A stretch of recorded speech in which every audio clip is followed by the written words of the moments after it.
Hello friends, मैं doctor Mayank Trivedi आज फिर से आपके सामने एक बहुत ही इंटरेस्टिंग टॉपिक पे वीडियो लेकर के आया हूँ। HCF, जो कि हम लोग बचपन से पढ़ते आ रहे हैं। इसका फुल फॉर्म है हाईएस्ट कॉमन फैक्टर, और कुछ किताबों में इसे GCD ग्रेटेस्ट कॉमन डिवाइजर के नाम से भी लिखा गया है। बचपन में तो इसको हम पूरे कॉन्सेप्ट के साथ पढ़ते हैं, लेकिन जब हम इसको कॉम्पिटिटिव एग्जाम की तैयारी करते हैं उसमें जो क्वेश्चंस आते हैं वहां पे कॉन्सेप्ट नहीं चलता, वहां पे शॉर्ट ट्रिक चलता है, because there you have to save the time. तो आज हम इसमें सीखेंगे कि कैसे शॉर्ट ट्रिक से हम विद इन सेकेंड्स इसको हम सॉल्व कर सकते हैं और इसका आंसर पा सकते हैं। पहले हम लोग स्टार्ट करेंगे कॉन्सेप्ट से कि कॉन्सेप्ट क्या है। हाईएस्ट कॉमन फैक्टर जो नाम है उसे कैसे पता करते हैं। हाईएस्ट मतलब सबसे बड़ा, कॉमन मतलब जो सभी में सेम हो, सभी में पाया जाता हो, और फैक्टर्स कैसे निकालते हैं। Let us see in the first question in which we have to find the HCF of two numbers 12 and 16। Here पहले हम कॉन्सेप्ट समझते हैं। 12 का यहाँ पे फैक्टर्स अगर मैं निकालूं तो 12 की टेबल में आता है, अपनी टेबल में आता है, 6 की टेबल में आता है, 4 की टेबल में आता है, 3 की टेबल में आता है, 2 की टेबल में आता है, और बाई नेचुरल 1 की टेबल में आता है। उसी तरह अगर मैं 16 का कॉमन फैक्टर निकालूं तो 16 की टेबल में आता है, 8 की टेबल में आता है, 4 की टेबल में आता है, 2 की टेबल में आता है, और 1 की टेबल में आता है। अब जब आप 12 और 16 दोनों में देखेंगे तो कौन सा कॉमन ऐसा नंबर है जो दोनों ही टेबल में आता है, या ऐसा नंबर जो जिससे दोनों ही नंबर कंप्लीटली डिविजिबल हो जाएं। तो हम ये पाएंगे 12 इसमें नहीं, 6 इसमें नहीं, लेकिन 4 दोनों ही फैक्टर्स में आता है। Either it is of factor of 12 और 16। और तो कोई ऐसा नंबर नहीं है। 2 भी है, 2 भी दोनों में आता है। तो हमारे पास दो नंबर आए, एक 4 और एक 2। लेकिन इन दोनों में जब हाईएस्ट की बात करेंगे, कॉमन फैक्टर तो 2 आए, लेकिन जब हाईएस्ट कॉमन फैक्टर की बात करेंगे तो हम कहेंगे कि हमारा हाईएस्ट कॉमन फैक्टर 4 है। So here the HCF will be 4। So our answer is 4। ये तो है कॉन्सेप्ट। अब समझते हैं कि शॉर्ट ट्रिक से कैसे निकाल सकते हैं। शॉर्ट ट्रिक में क्या करते हैं, हमारे पास जितने भी नंबर हों, हमारे पास 5 ऐसे क्वेश्चन दिए हैं, हम पांचों को 1 बाय 1 सॉल्व करेंगे। वीडियो को लास्ट तक जब आप देखेंगे तो उसके बाद आप किसी भी नंबर की सीरीज का HCF सेकेंड्स में निकाल सकते हैं विदाउट कैलकुलेटिंग इट। इसको करने के बाद आप किसी भी सीरीज का HCF निकाल सकते हैं विदाउट कैलकुलेटिंग इट। इसमें आंसर मैंने बताया 4 है। शॉर्ट ट्रिक से समझते हैं। जो भी नंबर दिया हो आपको, उन नंबर के बीच जो मिनिमम डिफरेंस हो उसको सबसे पहले हम लोग फाइंड आउट करेंगे। जैसे इस क्वेश्चन की बात करें तो 12 और 16, there are 2 numbers given. One number is 12, another is 16, and the difference between these two numbers is 4. So we mark the difference here. It is 4. Now we see that by this difference number which we got here is 4, the both numbers 12 and 16 are completely divisible by 8 or not. 4 से 12 16 दोनों ही number completely divisible हो सकते हैं कि नहीं। अगर हो जाते हैं तो चेक करते हैं। 4 से हमने 12 को डिवाइड किया, 4 3 जा 12, इट इज डिविजिबल। 4 से 16 को डिवाइड किया, 4 4 जा 16, यानी 4 दोनों का ही फैक्टर है, तो 4 ही हमारा HCF होगा। दूसरा क्वेश्चन देखते हैं। यहां पे हमारे पास 2 नंबर्स गिवन है, 24 और 60। इनके बीच का अगर हम डिफरेंस लें तो आएगा 36।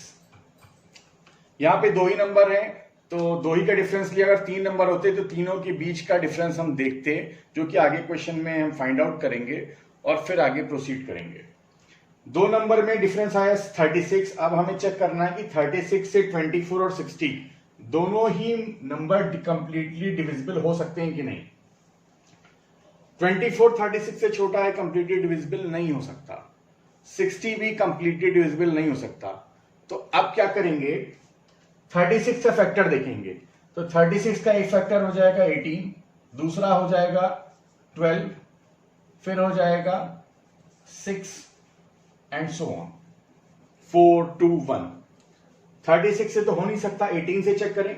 18 से ना 24 कंप्लीटली डिविजिबल होगा ना 60, तो 18 भी हमारा क्रॉस हो गया। 12 से चेक करें, 12 से 24 भी कंप्लीटली डिविजिबल हो रहा है और 60 भी कंप्लीटली डिविजिबल हो रहा है, तो यहां पर 12 हमारा HCF हो जाएगा। Now in the same way we can do question number 3, 4 and 5। Now moving to question number 3, here again we have to find the minimum difference between the numbers.